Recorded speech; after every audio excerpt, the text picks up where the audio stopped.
Ambuye bwerani nsanga, mitima yatodwa mbuye, antu anu oziwa chonadi, lelo abwelela mbuyo. Ambuye bwerani nsanga, mitima yatodwa mbuye, antu anu oziwa chonadi, lelo abwelela mbuyo. Mbuye ndimvereni mbuye wanga, ndine mwana osokela, suge ntima oibau, ndi mwaziwo mwa Yesu inenjilila, ndilibe kwinakopita, sogozeni ndikafike kwatu. Mbuye ndimvereni mbuye wanga, ndine mwana osokela, suge ntima oibau, ndi mwaziwo mwa Yesu inenjilila, ndilibe kwinakopita, sogozeni ndikafike kwatu.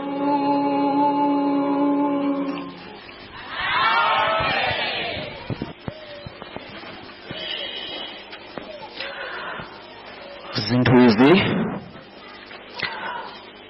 analankhula Yesu, ndipo mmene anakweza maso ake kumwamba anati,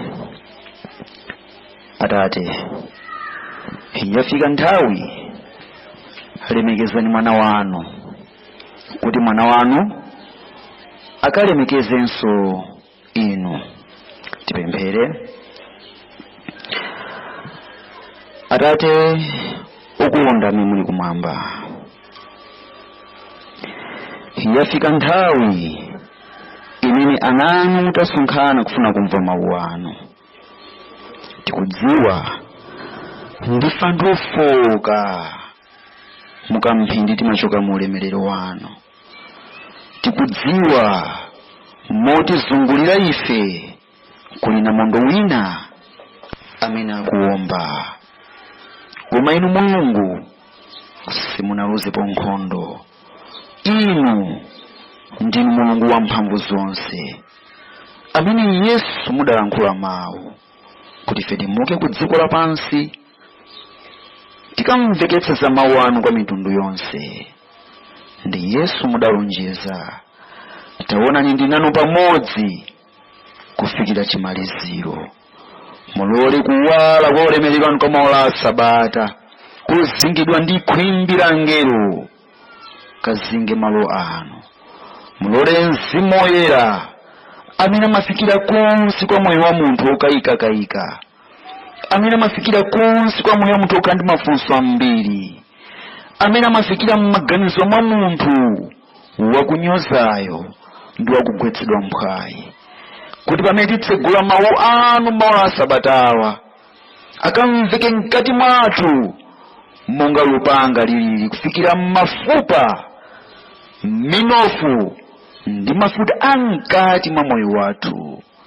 Yesu mudalankhula mawu pa Yohane chapter 6 verse 63 kuti thupi silimapindula kanthu, koma Mzimu ndiye wopatsa moyo. Mawu amene munalankhula nafe, amene titawerenge mawu uno mukuti ndiwo Mzimu. Chitani monga mwakufuna kwanu. Yesu yafika nthawi, lemekezani Mzimu Woyera kuti Mzimu Woyera akalemekeze Atate, mu dzina la Yesu Khristu. Amen. Mulungu ndi wabwino nthawi zonse. Litamandike dzina la Yehova ifa cha maola a Sabata okoma ndi opambana. Ndikufuna ndiyambe ndawerenga nanu kaye lemba ili tisanambe kulowa mkati mwa uthengawo. Luka chapter 14 ndikuwerenga kuyambira verse number 16. Mumvetsere bwino. Koma anati kwa iye, munthu wina anakonza phwando lalikulu, nayitana anthu ambiri, ndipo anatumiza kapolo wake pa nthawi ya phwando kukanena kwa oyitanidwawo, idzani, chifukwa zonse zakonzeka tsopano. Ndipo onse ndi mtima umodzi anayamba kuwiringula. Ndikuwerenga verse number 21. Ndipo kapoloyo pakubwera anawuza mbuye wake zinthu izi. Pamenepo mwini nyumba anakwiya, nati kwa kapolo wake, tuluka msanga, pita kumakwalala ndi kunjira za mudzi, nubwere nawo muno aumphawi ndi opunduka, ndi akhungu ndi otsimbina. Ndipo kapoloyo anati, Ambuye, chimene munachilamulira chachitika, ndipo malo atsalapo. Haleluya. Yesu anatipasa fanizo limene ndawerengale, kuti munthu wina adakonza phwando lake, ndi anatuma wantchito kuti akawuze oyitanidwawo abwere ku phwando. Koma kuti onse adamva, adangoyamba kumawiringula. Mukawerenga mavesi amene adumpha pakatiwo, wina adagula ng'ombe zake, ndi adati ndangogula kumene ng'ombe zanga ndifuna ndikaziyese. Wina adala adangokwatira kumene, ndangokwatira kumene ine. Aliyense adapereka chifukwa chake. Ndi kapoloyi adapita kwa mbuye yake nakafotokoza zimene zachitika. Komano mwini konza phandoli akuti adamva kuwawa, namuwuza kapolo, pita mu mphambano ya mudzi, ukayitane khanda opunduka, aumphawi, kayitane oneka onyozekawo, kuti abwere ku phwando. Tamvetserani okondedwa. Mpingo wa Mulungu, tamvetserani. Mulungu wakumwamba anadalira ife kutiyitana kuti tidze ku phwando la mwana wankhosa. Koma pakati pathu zowiringula mu ntchito ya Mulungu ndi zambiri. Lero mmene tikutseka msonkhano wakha wiki yonseyi, dziwani, uthenga umaganizo mwanu usapite kwa awo amene mukuwaziwa mukuwaganizirachi.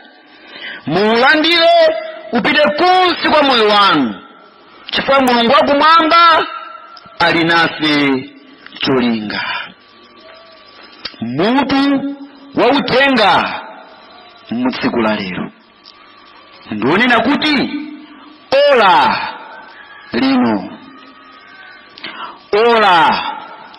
lino. Mwina mkuteka ena mudaponda ku sukulu mokhulupirika, mwina mufuna mawu achizungu, mulemba kuti this hour. Ola lino. Ndikuyamba kuwerenga nanu Aroma chapter 13 verse number 11.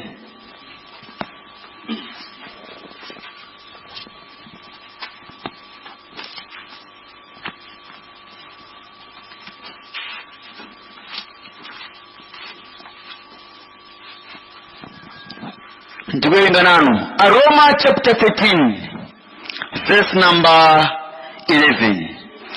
Ndipo chitani ichi podziwa inu nyengo, pakuti tsopano ndiyo nthawi yabwino yakuuka kutulo.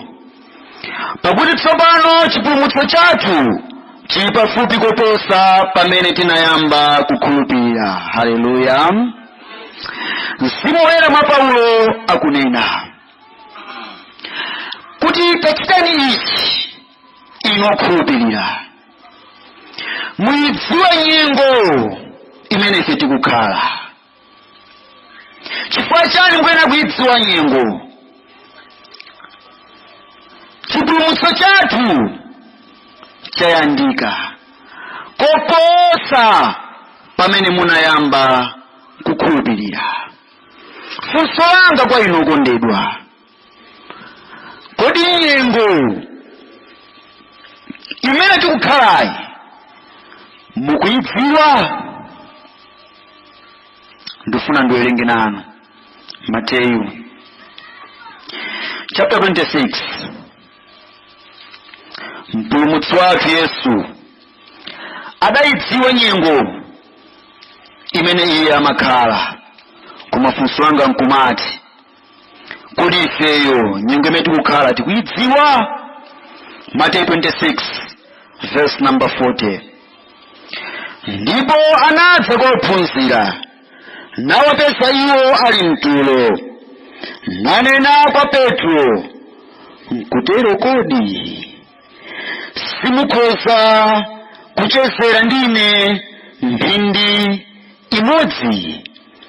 Vesi imene ndawerengali mukapeza mwawerenga Baibulo ya Chingerezi, pamene Yesu akulankhula kwa ophunzira kuti nkutero kodi simukhoza kuchezera nane mphindi imodzi, Baibulo ya Chingerezi analemba kuti this hour, ola lino. Munjira ina Yesu akulankhula ndi ophunzira kuti simungachezere nane ola lokhali latsalali.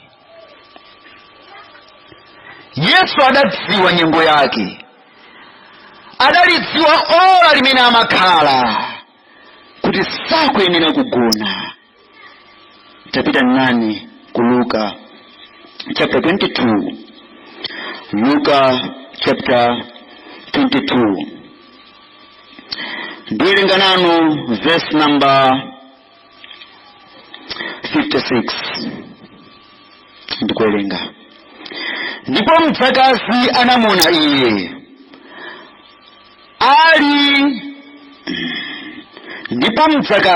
anamona iye ali kukhala mkuwala kwace kwa moto, nampenyesa iye nati, munthu uyunso anali naye.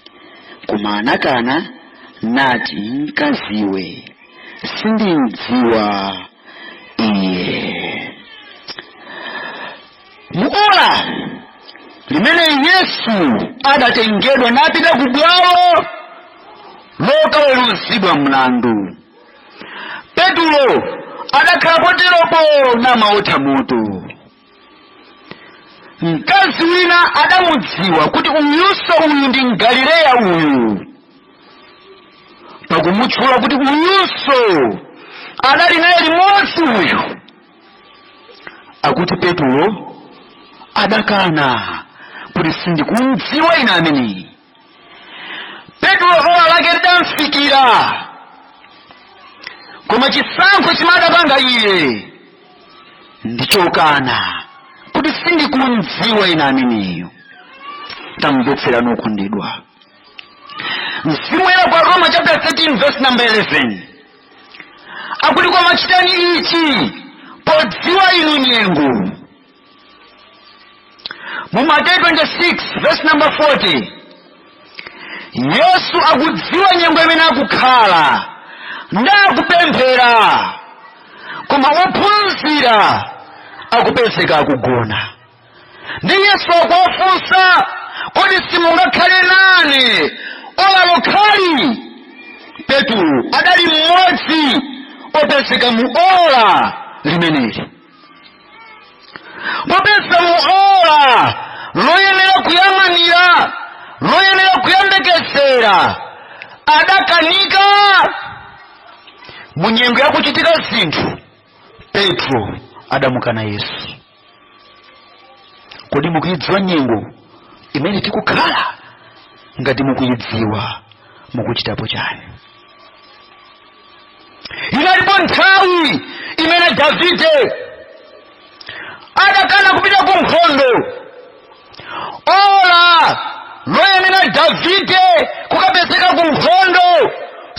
sadapite. Muola lomwelo pamene ankhondo akulimbana mu nkhondo, iye adapezeka ali pa mkambasale nakwera pamwamba. Satana anatsegula maso ake namuonesa mayi ali kusamba. Mu Davide ola limene mugwera adachita ngati Petulo, nakana ntchito Yehova nasankha kumvera Satana pakugona ndi Batiseba. Idalipo nthawi imene Samsoni adapatsidwa ola lakudziliphira Afilisti onse kuti awathe. Koma muola lake adaoneka msungwana ku Timna, nasankha kuti akakwatire, wosadziwa kuti katha mphamvu zake tsitsi lake nkumetedwa. Abwenzi mutsatire bwino phunziroli, mutu authengawu tikuti ola lino. Tamvetserani, tatsegula mabaibulo anu ku Chivumbulutso chapter 17. Chivumbulutso chapter 17. Ndikuwerenga nanu verse number 12. Mawu a Mulungu akunena motere: ndipo nyanga 10 udaziona, ndiwo mafumu 10 amene sanalandire ufumu, koma alandira ulamuliro ngati mafumu ola limodzi, pamodzi ndi chirombo. Haleluya. Yohane pakuona mkazi wa chigololo adakwera pa chirombo chofiiritsa, chakukhala nayo mitu 7, wakunyamula chikho mdzanja mwake, wakudzikongoletsa. Mngelo adatsa nkumusa Yohane, tabwera ndidzakuonetsa chitsutso kapena chiweruzo cha mkazi wa chigololo. Ndi mngelo akummasulira Yohane zimene waziona, akumuwuza kuti nyanga 10 zimene wazionazo ndi maufumu 10, ndakufotokoza mawu kuti amene angopatsidwa kampata ola limodzi kuti alamulire pamodzi ndi chirombo. Funso langa nkumati, kodi ola limene tikukhalali mukulidziwa okondedwa? Moyo wathu umene ukhala mu chaka cha 2022 pomafika mwezi wa Julayi umene tikumalizitsa, abwenzi tikukhala ola lotsiriza. Tikukhala ola lotsiriza limene zambiri ku dziko lapansi zikuchitika. Funso la Yesu likubwerabe, kodi simungathe kuchezera nane ola limodzi lokhali? Yesu ola lake adalidziwa nakhala moyo wapemphero nthawi zonse. Mzimu ya Petro kunena, chitani ichi podziwa inu nyengo. Petro adampezekera, adakanika kuyima na mkana Khristu Yesu. Muola wenera Petro kukhala kupemphera, kukhala kusala kudya, kukhala kukangalika, kulumikizana ndi kumwamba. Chidankomera Petro ndophunzira wonse kugona tulo. Mukuchita bwanji ndi banja lanu okondedwa? Abwenzi, mukukhala bwanji moyo wanu wa tsiku ndi tsiku? Muola lwenera kukhala cheru, muola lwenera kukhala woyembekezera zimene zili mkudza patsogolo pathu. Mukuchita motani? Davide muola lake malo mopezekali kubwalo nkhondo adasankha kumaona zokongola za mufumu wake, nakwera pamwamba nayang'ana Yerusalemu, nakwera pamwamba nayang'ana zonse zimene zili mufumu wake. Koma ola limeneli popeza sadayang'anire, sadamsokonekera. Mukukhala bwanji muola lotsirizali? Abwenzi, mukukhala bwanji muola lotsirizali? Mumvetsere modekha kwambiri. Pamene Yohane akuwuzidwa kuti nyanga 10 zimodazonazo ndono ufumu 10 amene angopatsidwa kampata muola limodzi lokha kuti alamulire pamodzi ndi chirombo. Sindikudziwa ngati abwenzi akumwanje kuphalombe mukudziwa ola limene tikukhala. Panali pa 1 Novemba pamene mkumano udachitika ku Vatican. Mamumusana adakasonkhana napanga uphungu wawo nalengeza ku dziko lonse lapansi nanena talowa tsopano mumgwirizano wa mayiko wonse pa dziko lonse lapansi. Sindikudziwa ngati mukudziwa ola limene tikukhala.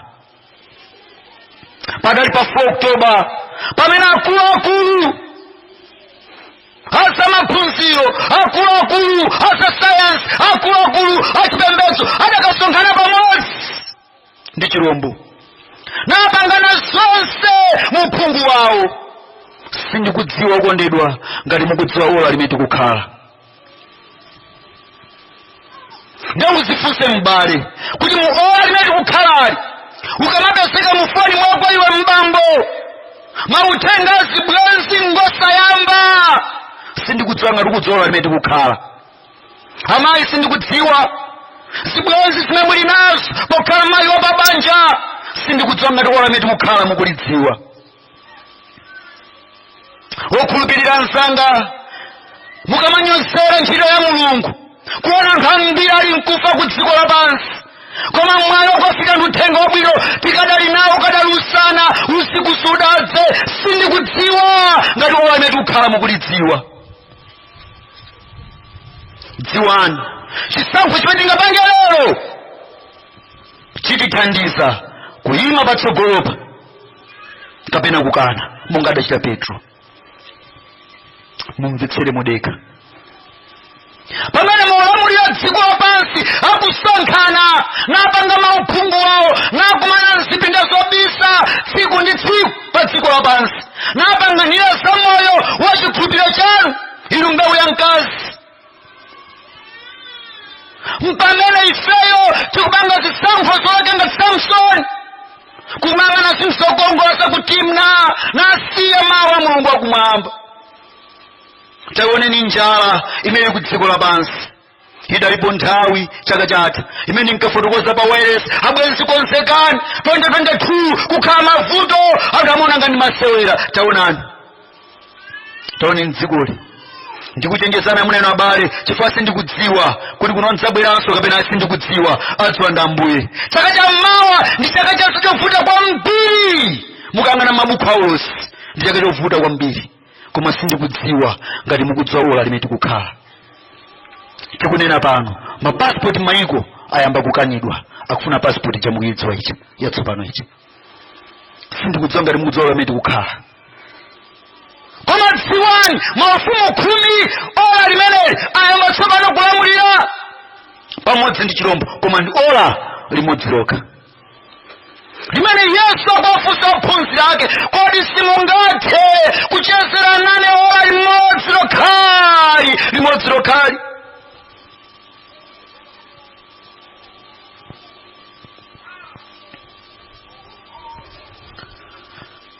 Chachikhumi cha Yehova ndanena kuti maganizo amusatenga uthenga ndikuponya kwaja amabwera mu msonkhano muulandire. Kwa ine msonkhano ndikutenga okhala sabata lalikulu la dera lino. Pamene moyo ukuvuta chuma chikusautsa chuma chagwa pa dziko lapansi ndipo chikha chikugweragwerabe pompano kwacha mumva sikugwiranso ntchito sikalekale muzimva zimenezi. Chachikhumi mubwezabe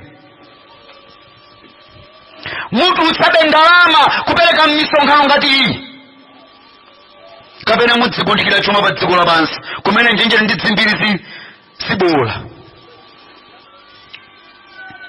Mbala zibola nkunyamula chuma. Inu ukumva mayiko ambiri mene ndalama zikubedwera. Yesu akunena usakundika chuma chako pa dziko lapansi kumene njenjere ndi dzimbiri zononga, komanso mbala zibola ndi zimene zikuchitika lerosi. Ndangata inu amene ukakhala misonkhano ya Mulungu mmalola kutenga chuma chanu ndikupereka ku ntchito ya Mulungu mu ola lotsiriza mene tikukhala. Adalowa Yesu mchipinda chopatulikitsitsa ndikalekale 1844 ndikale kwambiri. Kumafika lero 2022 tsiku limeneli likupita kumapeto. Ndifake mzimu woyera kunenetsa kuti koma chitanichi pakudziwa inu nyengo. Ndifuna ndikubwenzeretseni ku Mateyu 26. Ndikubwenzeretseni ku Mateyu 26. Mucherebe khutu lanu, mulole kuti Satana asatenge maganizo anu kukupititsani ku dzikoli. Popeza zimatheka munthu kapa msonkhano koma Satana nkutenga maganizo ake kumpititsa ku dziko. Inu musatero ayi. Mkanizeni mdierekezi ndipo adzakuthawani. Mateyu 26 verse number 46 pali mawu awa. Ukanitimuke taonani iye wakundipereka wayandikira. Haleluya. Pamene ophunzira a Yesu adakhala mmoyo nadzimvetserera kutoka kwa matupi awo, Yesu nadziwa ola lake, namuka nakhulupirira pa Atate wake, napemphera, nagwetsa msonzi ngati dontho la magazi. Ngelo nabwera namulimbikitsa, koma ophunzira akugona. Yesu akandandaulira munthu kawiri katatu, nkuoneka kuti akusankha chisankho chokanika. Yesu amamvomera, popeza watere walola kutere, bamuka ndi dzikoli bapita nalo. Koma dziwa chionongeko cha dziko lapansi chafika. Abwenzi, pamene maufumu 10 mophatikiza maiko wonse pa dziko lonse lapansi amanga mfundo zawo ndipo zakhazikika, dziwa lotiperekayo ali pafupi. Dziwa lotiperekayo ali pafupi. Ngati abwenzi mmaganiza ngati chisautso cha anthu okhulupirira chili patali, koma dziwani wotiperekayo ali pafupi. Amene ali mu msonkhano ona zinthu zambiri amene simunabwere mwamanidwa. Ndikudziwa ambiri amubwa mu msonkhano panopo sadabwere chifukwa kudziko likomba mphepo yakulu kwambiri imene masisa ngakhala china Petro omwe. Ntiona mikono yamene mu msonkhano anapondamo, ntiona mikono yanu ngati mulipo. Ambuye akudalitseni ino amene mwayimba mtima kubwera mu msonkhano. Sitsani. Ndifuna ndikuze chinthu ichi. Mmene tikupanga kuno msonkhano sinabwera kana bwana ndabwenzena. Ngati mwa msonkhano unapita kutumira kumpala kumene kusa kutsika msonkhano abwenzena awiri ali kumeneko. Kukuchitika zinthu usodabwitsa. Kukuchitika zinthu zamphamvu kwambiri. Chifukwa nthawi yonatsalali akumutuma kapolo kunena kuti pamene safikawa zikuoneka kuti oyitanidwawa akuwingula kwambiri, tapitani mu mphambano ya m'midzi. Mwitane khando olumala wopunduka abwere kuphandoli. Pamene kuganiza mulongo wanga kuchoka pa mpandopo, Mulungu akutenga munthu na nkudza muyikapo. Achimwene pamene muganiza kuti zindazisiya zopemphera zine sindikufuna kuphwando, Mulungu sakudandaula, akutenga wina nkumuyikapo. Popeza wina ndi mbiri koma osankhidwa ongowerengeka. Aliyense chisankho ndi chake masiku amene ukhalana. Kudandaulirana tadandaulira nthawi yayitali, popeza kapolo uyuso akuti adapita nakadandaulira anthu. Koma anthu adawumisa mitima yawo, abwenza kumanja kuphalombe chonde ndi kudandaulirani. Musawumitse mitima yanu, ola leti kukhalali ndilomaliza kulebeso ola lina kutsogoloko. Tabwererani ku Mateyu 26 kumweko, pamene ndikulowera kumapeto kwa uthengawo, koma mumvetsere mwakuya kwambiri. Muchere khutu mumvetsere mwakuya. Ndiyamba kuwerenga verse number 47. Ndipo iye alichilankhulire, onani Yudasi mmodzi wa khumi ndi awiriwo anadza, ndi pamodzi ndi iye khamu lalikulu la anthu ndi malupanga ndi mikunkhu, kuchokera kwa ansembe akulu ndi akulu a anthu. Koma womupereka iye anawapatsa chizindikiro, nanena, iye amene ndidzamupsompsona ndiyeyo, mugwire iye. Pomwepo anadza kwa Yesu nati, tikuoneni Rabi, namupsompsonetsa. Ndipo Yesu anati kwa iye, mnzanga, wafikiranji iwe? Pomwepo iwo anadza namuthira Yesu manja namugwira. Ndipo onani, mmodzi wa iwo anali pamodzi ndi Yesu anatansa dzanja lake, nasowa lupanga lake, nakantha kapolo wamkulu wa ansembe, nadula khutu lake. Pomwepo Yesu ananena kwa iye, tabwenza lupanga lako mchimakemo, pakuti onse akugwira lupanga adzaonongeka ndi lupanga. Kapena uganiza kuti sindingathe kupemphera Atate wanga, ndipo iye adzanditumizira tsopano lino mabungwe a angelo oposa 12? Koma pakutero malembo adzakwanidwa bwanji pakuti kuyenera chomwecho. Nthawi yomweyo Yesu anati kwa makamuwo anthu, kodi munatulukira kundigwira ine ndi malupanga ndi mikunkhu ngati wachifwamba? Tsiku ndi tsiku ndimakhala mkachisi kuphunzitsa, ndipo simunandigwire. Koma izi zonse zinachitidwa kuti zolembedwa za aneneri zikwaniridwe. Pomwepo ophunzira onse anamsiya iye nathawa. Mulole ubongo wanu ugwire vesi lomaliza namba 56. Koma izi zonse zinachitidwa kuti zolembedwa ndi aneneri zikwaniridwe. Haleluya. Abwenzi, ndifuna mumvetsere bwino kunena kuti ola limene tikukhalali ndi ola lotsiriza, kulibenso ola lina. Yesu anawuza ophunzira amene amayenda nawo tsiku ndi tsiku kwa zaka 3 ndi hafu. Analowa nawo munda wa Getsemani chifukwa Yesu amadziwa kuti ola limene tikukhalali ndi ola lotsiriza, ndiyenera kulumikizana ndi Atate anga. Kumuphunzira ka Yesu adachisa chongo cheza chabe, adachona ngati chongo yelekeza. Ndi chifukwa chake adapezeka akugona kukanika kuyang'anira ola limodzi, chifukwa adalephera kukonzekera mu ola loyenera kukonzekera, iwo adali kugona. Pamene ola loperekedwa ndi lophedwa loweruzidwa lidafika, Petro pamodzi ndi ophunzira ena onse adakanika kuyima pa chitsutso chimene adakumana nacho direct. Koma mzimu ya Petro mwa Paulo akutifunsa ife tsopano, koma chitani ichi podziwa inu nyengo. Petro nyengo yake adalephera kuidziwa, Davide nyengo yake adalephera kuidziwa, Samson nyengo yake adalephera kuidziwa. Funso langa kwa inu abwenzi, nyengo imene tikukhalali mukuidziwa kodi? Kuchivumbulutso adusa kunena kuti maufumu 10 apatsidwa ola limodzi kulamulira pamodzi ndi chirombo.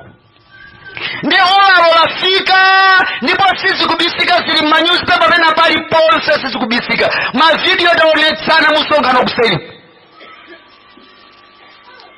Zinthuzi zikuchitika, takati kulalikira nthawi yayitali, idzafika nthawi odzaletsa kugula ndi kugulitsa zimakanga za masewera. Izo zili pa ndunji pathuzi. Pamene ndalama yamba kutsika chonchi, pamene malamulo okhwima amba kubwera ku dziko lapansi, abwenzi tsegulani maso anu. Mutsegule maso anu, tsegulani maganizo anu. Ngati mmapanga chipembedzo mu Advent, umvetsere. Ngati mapanga chipembedzo mongoyepula, moyelekeza, moloweza kuti ndinabadwa banja lopita ku chalichi, ndakhapa udindo nthawi yayitali ine, ndayimba mudolika nthawi yayitali, ndayimba mugwaya nthawi kumangupanga zinthu moloweza. Ola lake sili. Mamaster guide anzanga, mamaster guide anzanga, si nthawi yongokomera ndi majampa. Ola limene tikukhalali simeti maphunzira kapita kumphalango zija matrack and trail, kumaphunzira kupanga moto, zolinga zake zimene zili patsogolosi. Ola ili ayiwayi mvetserani, simakhamu kuphunzira zakumanga kwa mfundo zosiyanasiyana, kupanga moto ndi zina za mbiri zonse zija. Ola lake ndili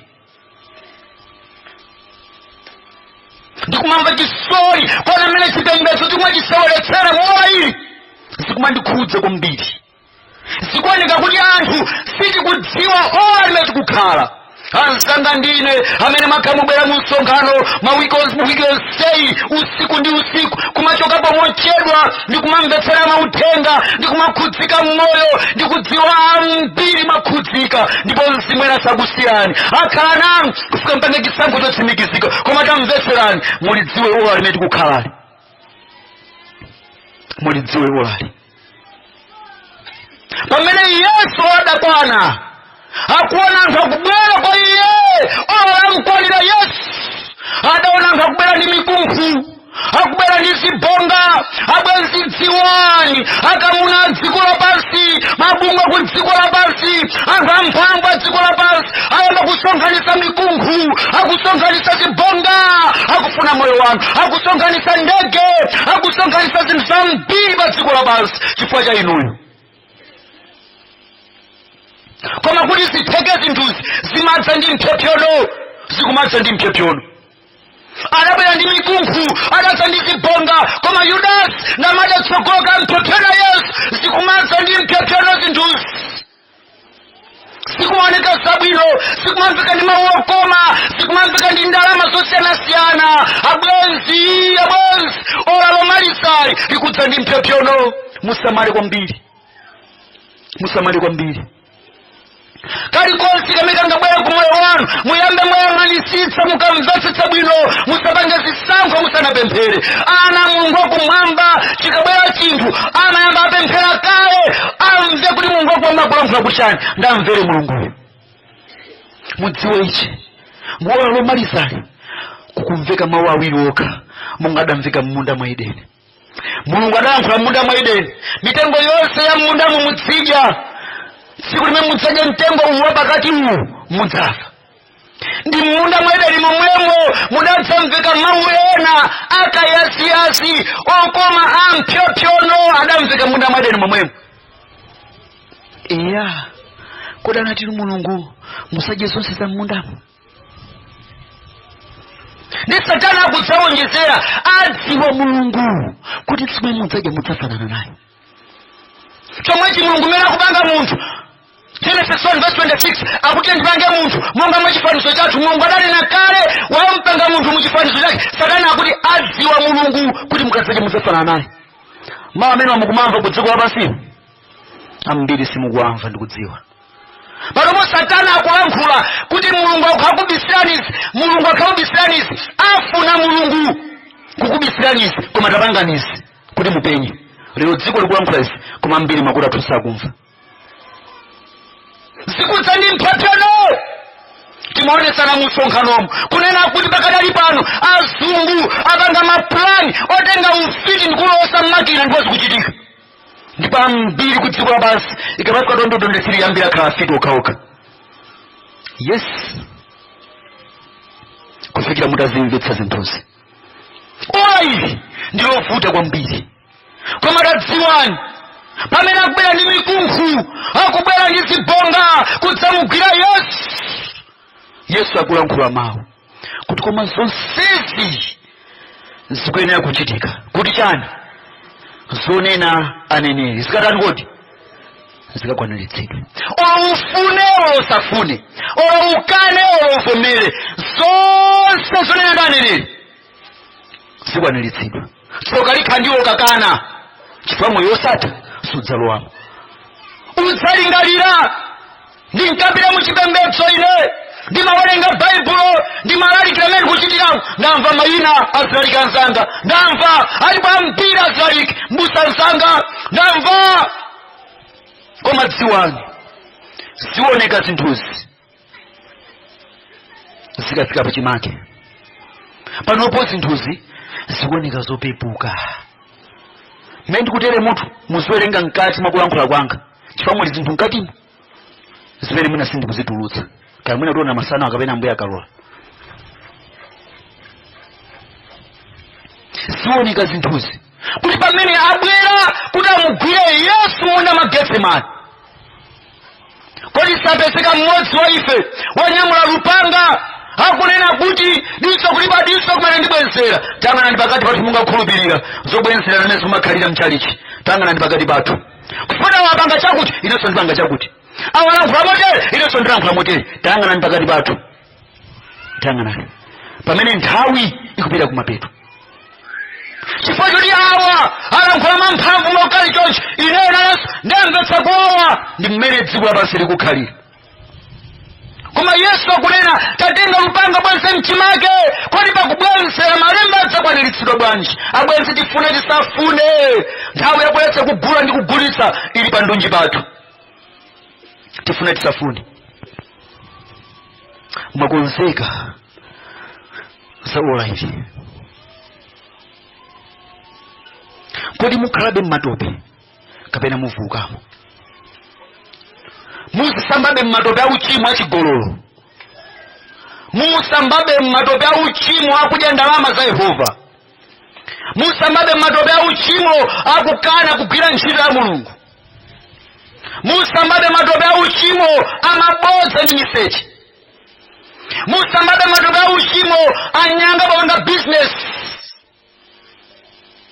Kumatu oyimba adayimba nyimbo adanduvula mmatope. Mtima wanga udaopa Yehova.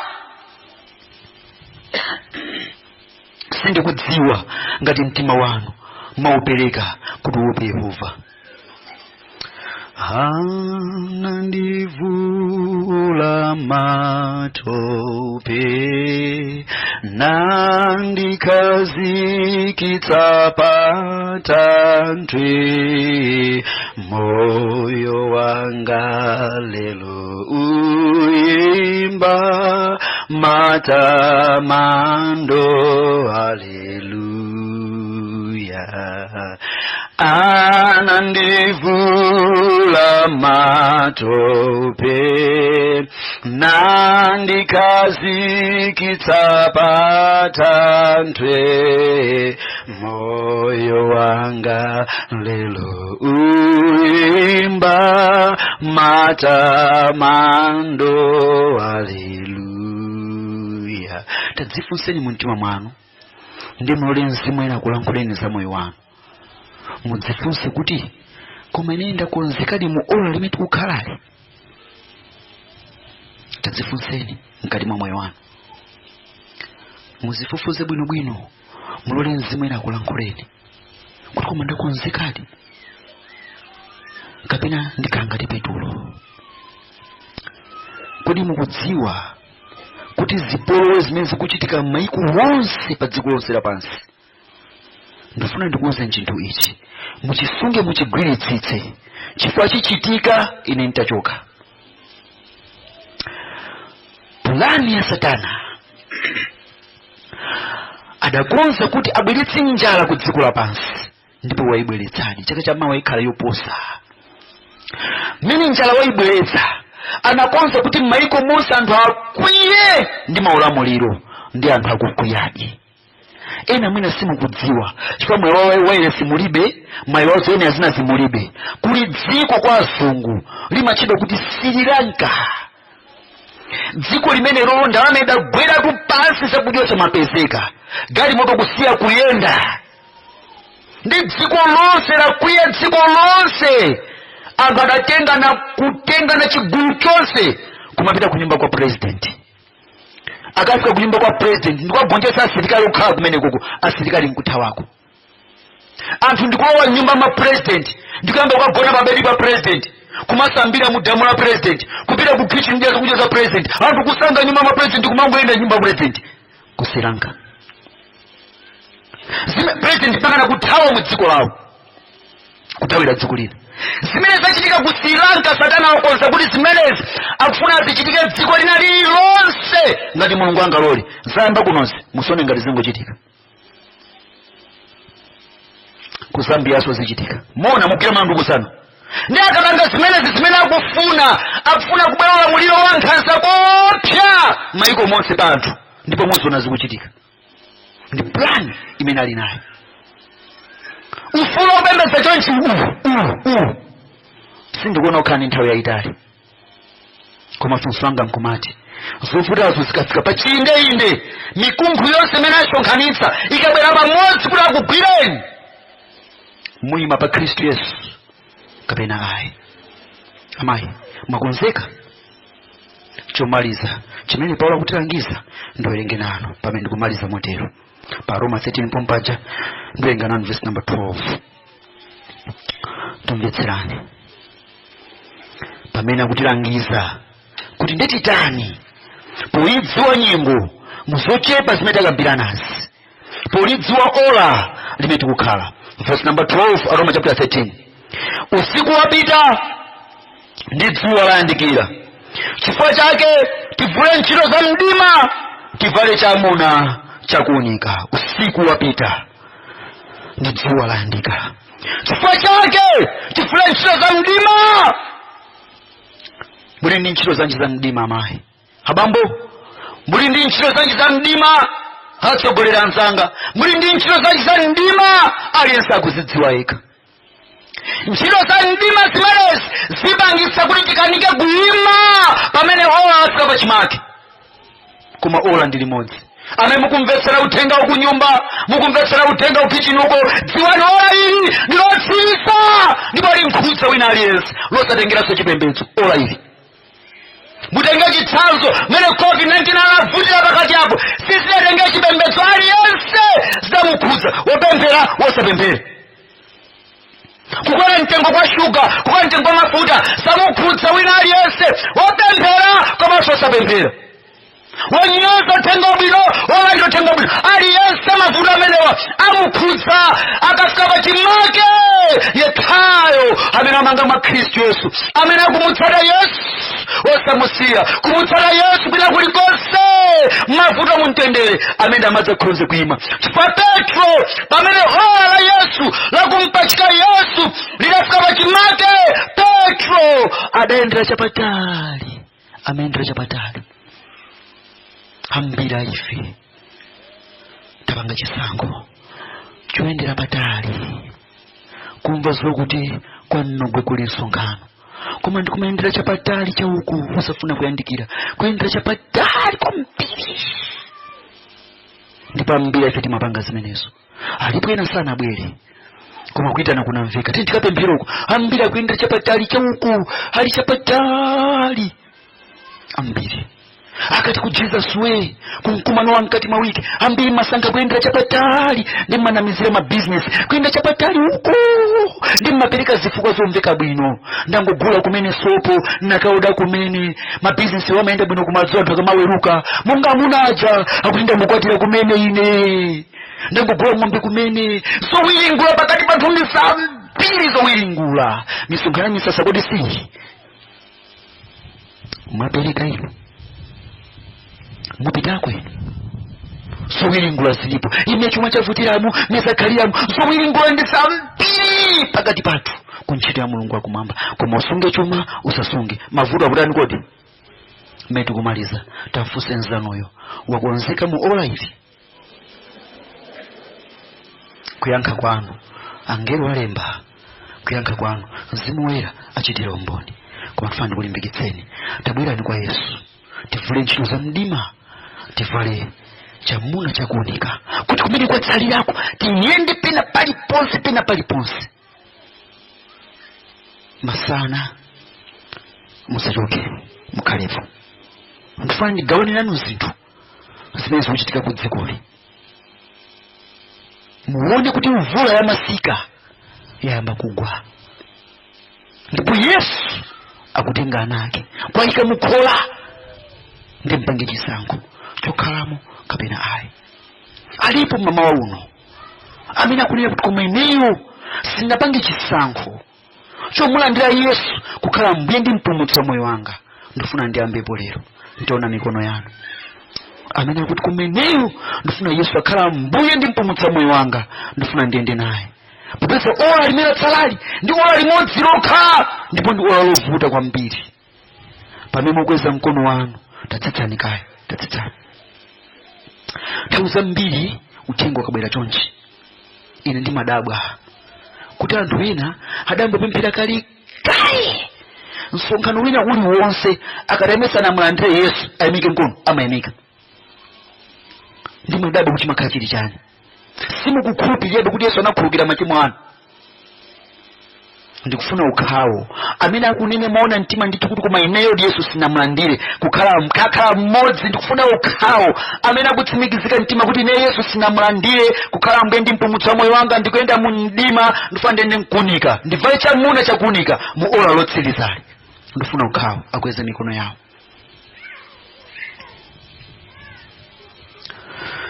Mwina lelo kukhala lomaliza, mwina mawasu dzamva mawa Mulungu, udzayilira nthawi yotere, iwe mlole Yesu alamulire. Tsegula mtimawo, dziwa nthawi ndiyomwe yotembenuka, udzayilira nthawi yotere, iwe mlole Yesu alamulire. Amayi tsegulani mtimawo, dziwa nthawi ndiyomwe yotembenuka, mudzayilira nthawi yotere, iwe mlole Yesu alamulire. Abambo tsegulani mtimawo, dziwa nthawi ndiyomwe yotembenuka, mudzayilira nthawi yotere, iwe mlole Yesu ala. Amemwamika mikono tayimirirani. Amemwamika mikono tayimirirani. Tsegula mtimawo, dziwa nthawi ndiyomwe yotembenuka, mudzayilira nthawi yotere, iwe mlole Yesu alamulire. Tabwera nje kutsogolo kuno. Nyamata tsegula mtimawo, dziwa nthawi ndiyomwe yotembenuka, mudzayilira nthawi yotere, iwe mlole Yesu alamulire. Agogo tsegulani mtimawo, dziwa nthawi ndiyomwe yotembenuka, mudzayilira nthawi yotere, iwe mlole Yesu alamulire. Tisanabwere kuno, nali kuchira dzulo wiki yata timatumikira kumeneko, kumene mpingo wina wapanga chisankho chosunga sabata la Yehova kuchoka ku Sunday kubwera ku sabata la Yehova. Tili mkati mwakutumikira madzulo kuti mawa tikumaliza ngati usiku umene wapitawo. Ndakhala pa mpando kunangobwera munthu wina kudzayimapa akulira, ndifuna Mulungu andikhululukire, ndifuna Mulungu andikhululukire, ndakhala ndikuledzera Mulungu andikhululukire. Ine ndangomuyang'ana kumusiya kaichoncho, ntamuona kenako tapemphera ngati mwa mtima, ndadzamugwira munthu. Naona munthu amba kulira, mbangu amba kulira, wamba kulira kugona basi, nkamba kugulumuka munthu akulira. Ndenawo zazitumikiyena ntengeni munthu mpemphera naye kuseri. Anakapemphera, anabwera aledzera. Ndi ankamona ngati nsamowa, koma Mulungu ananditsimikiza kuti si samowa zimenezi. Adapita naye kuseri, nalimbikitsana naye, napemphera naye. Mamawa anabwera mnyamata atavala bwinobwino, zoti sanalo munthu oledzera osadziwika. Anapereka moyo wake m'manja mwa Yesu. Ndifuna ndikudandaulireni, alipo ena makamuli mchipembedzo koma mwina mapanga moyo obisalira omenda ni dziko ndikumabisalira atsogolera sandione kumabisalira mpingo sandione. Mulipo tero, mulipo ena ake sakudziwa za tchimo lanu koma Yesu akudziwa za tchimo lanu. Mulipo tero, ndiona mikono yanu ngati mulipo amene kuti moyo wanga ndende moyo osakhulupirika ora ilili la sikali ili sindikwanitsa kuima kutsogolo. Alipo tero, ndiona mikono yanu. Sindimadandolera nthawi yayitali fani madzola mzimu woyera amakhala kusautsa mtima wa munthu. Tabwerani mukabwera muime mbali yapo, musaphatikizane ndi awo. Tabwerani muime mbali yapo. Wondichitira manyazi pamaso pa anthu, inenso ndizandichitira manyazi pamaso pa Atate anga. Aliyense mwake masiku anakonza yekha chifukwa olali ndilotsiriza. Pamene ola latsiriza lilipo, Satana abweretsa zinthu zambiri pa dziko lapansi zogwira maganizo anthu kuti asakonzeke. Aliyense okonzeka ndiyekha alisipayikha payekha. Ambuye akudalitseni amene mudzipereka kwa Yesu. Yemanja musaphatikizane ndi awa muyimecha pamenepo. Alipo wina amene afuna kukonza moyo wake ngati alipo. Chabwino nthawi zambiri misonkhano ngati iyi. Alipo wina amene moyo wake akudziwa kuti wakhala kuzunzika nthawi yayitali ndi matenda ena ake. Akumamusautsa kwambiri mpaka nakhala kumakaponda kwa asing'anga kuti amuthandize.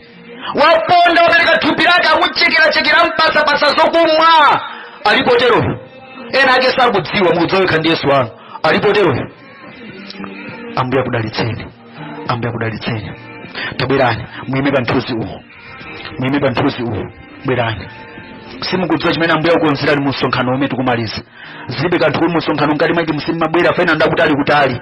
Tabwerani. Abweza kunambira amene sanabwere ndikudziwa na mondo wake ngo usiku mama ndacheza ndi anthu angapo, usiku ndacheza ndi anthu ambiri, masanda sanabwere ndikumanawo so madzulo sindasiya. Madzulo kunaibe kusonkhano koma ndipanga usonkhano usiku fa anthu amene ndikumane nawo mapadera. Musaphatikizane ndi awo. Muime apo. Anthu ambiri adzipereka musonkhano koma ndikudziwa na mondo watenga, ndikudziwa zimene zozo. Ndikudziwa usiku ndikumanawo sindasiya. Sindingachoke muno moyo wina Satana afuna kukwatula m'manja mwa Yesu mpaka ana utadzipereka. Abwenzi akuno ndifuna ndikulimbikitseni. Anthu amene adzipereka musonkhano alipo. Tikamachoka mmawa ife anthu amene omwe adziwa ndipo ndambiri. Akabwera mbuyo anthu amenewo mlandu umene okhala pakati pa inu ndi Mulungu wakumwamba osati famene abwe kudzatumikira.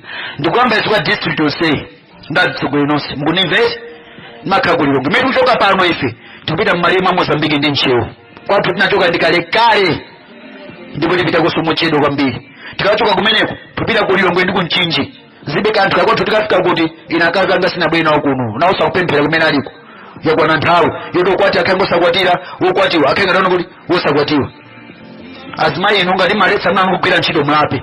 Azimuna inu ngati mumaletsa azikazi anu kuntchito Mulungu wakumwamba mulapeso. Amene mungakwanitse kuyenda limodzi ngati banja ziyenda, amene simungakwanitse mulole nokatumikirayo akatumikire. Mpingo chonde tigwire ntchito Mulungu wakumwamba masiku otsiriza. Timodzi okondedwa. Ndi anthu anadzipereka mu msonkhano akabwerera mbuyo chifukwa mwenefe kuno sizabweranso zikhoza kutheka. Mlandu umene udzakhala wa district yonse usati wa ine ndi anzanga notumikira nawo limodzi. Ndifuna ndipange chinthu ichi. Apa amene mukudzipereka kuti mufuna kumandira Yesu kukhala Ambuye ndi mpulumutsi wa moyo wanu. Tikamapemphera mumuze Yesu ndi mtima wanu wonse. Mumuze Yesu. Inuyo mumuze Yesu. Nkhani ya Sabata talalikirana kwa mbiri musonkhano taonesana za mbiri. Zimene mipingo ikupanga kuphwanya Sabata, zimene mipingo yasonkhana kusokoneza Sabata, zimene COVID yakupanga kusokoneza akambirana za mbiri musonkhano. Sindikubwereza zonsezo amene simunabwere mamanido za mbiri. Yesu akuthandize kusunga Sabata mokhulupirika. Amene mwabwera apa Yesu akuthangateni. Mumuze Yesu vuto lanulo. Yesu akuthangatani. Usiku musonkhano tikupemphera ndinauza anthu kunena kuti amene akudzota ali ndi vuto moyo mwake, ine mmene ndikupemphera inonso mupemphere ngati mwa moyo wanu. Ndikuyamika Ambuye agogwena anabwera mmamawa akundiuza kunena kuti mwana wanga ndikuuze ndakhala ndikuvutika zaka zonsezi ndicholasa mkati mwa moyo wanga ndinabayidwapo mpeni ndakhala ndikuzunzika koma usiku titangopemphera ino usiku ndagona bwinobwino mpaka mipano ndi bwinobwino. Amene ndi Yesu. Musankakire Yesu amadulika. ndikuzwa azibambo ambiri amapanga makani mu mtima mwawo kuti apange chisankho mukuzunzika mmaganizo niyo azibambo ndikudziwa, koma makani azibambo amatichulukira. Yesu akuthangateni, akuchiteni chifundo. Ndipemphera nanu mwapadera, inonso ndipemphera nanu mwapadera pamodzi ndi azikulu ampingo, atsogoleri, akampani leader, taimiriante, bwerani.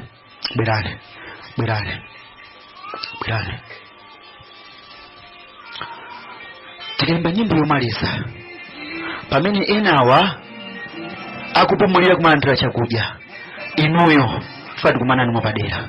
Mukundimva eti? Napeza nthawi zambiri pagulu chonchi timangopemphera ungopemphera mwachidule ndikusiyana malire. Ine sindifuna zimenezonso. Ndikumana nanu nonse, ndikumana nanu ndi anzanga mayanga ali kumboko, tikumana. Ndifuna kuthandizana nanu pochoka pano muone Yesu atakuyendani mmoyo mwanu, chifukwa olali ndilotani kodi ndilotsiriza. Chotero apemphera kupemphera nonsenu, koma musachoke. Timba nyimbo yomaliza mulipompa kuti kangotha nyimboyi musabalike pamukangola mkatimo musokonekera. Ndifuna ndikudziweni bwinobwino nonsenu ndipo zitheka.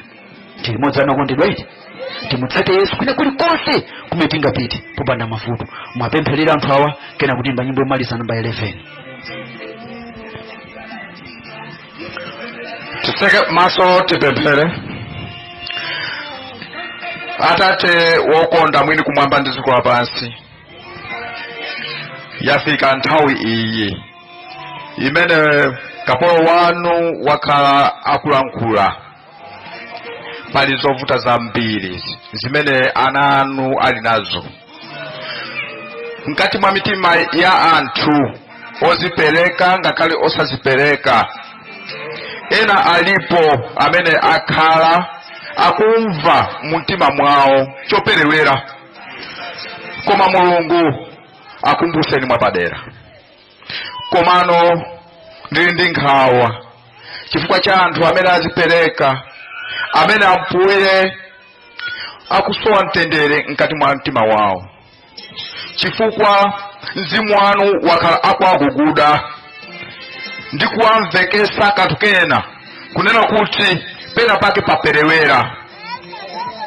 Mulungu wathu mukudziwa ndipo munawapanga ndinu.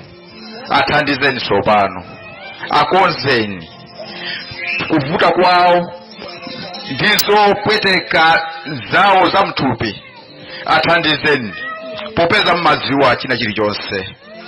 Koma Mulungu wathu tilipo mpano kuti Mulungu wathu mutikonze tikhalenso asopano, tiyambenso mwasopano, kuti china chilichonse chimene Ambuye mwachikonza tipangire limodzi.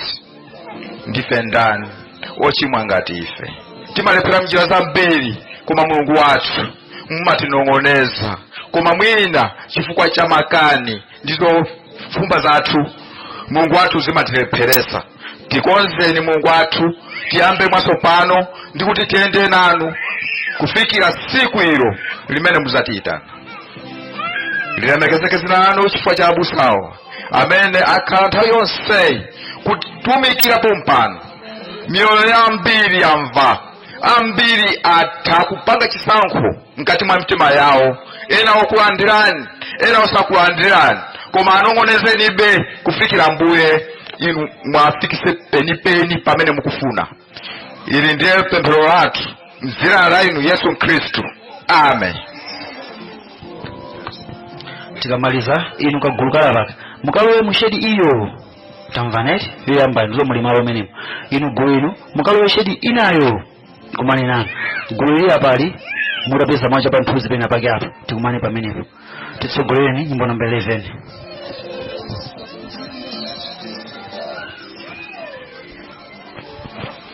Nyimbo namba 11 polemekeza Mulungu tiyime.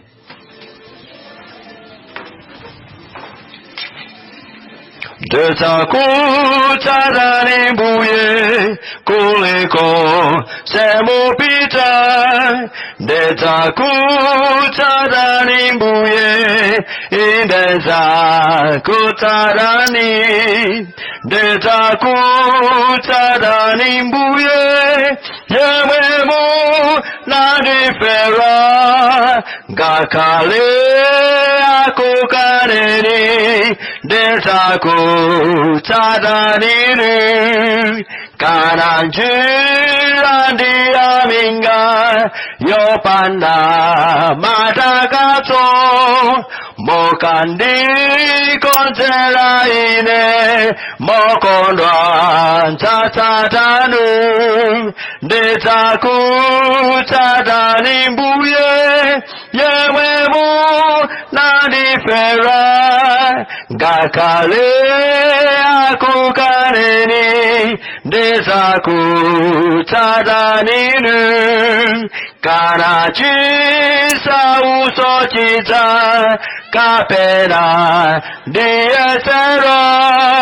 mbuyeso anayesera ndidzatsata mokondwa ndidzakutsatani mbuye yemwemu nandifera ngakhale akukaneni ndidzakutsatani kana ndipese mavuto sindidzakukanani nazunzi lwasokopya ndidzatsata inu ndidzakutsatani mbuye yemwemu nandifera ngakhale kaneni ndidzakutsatani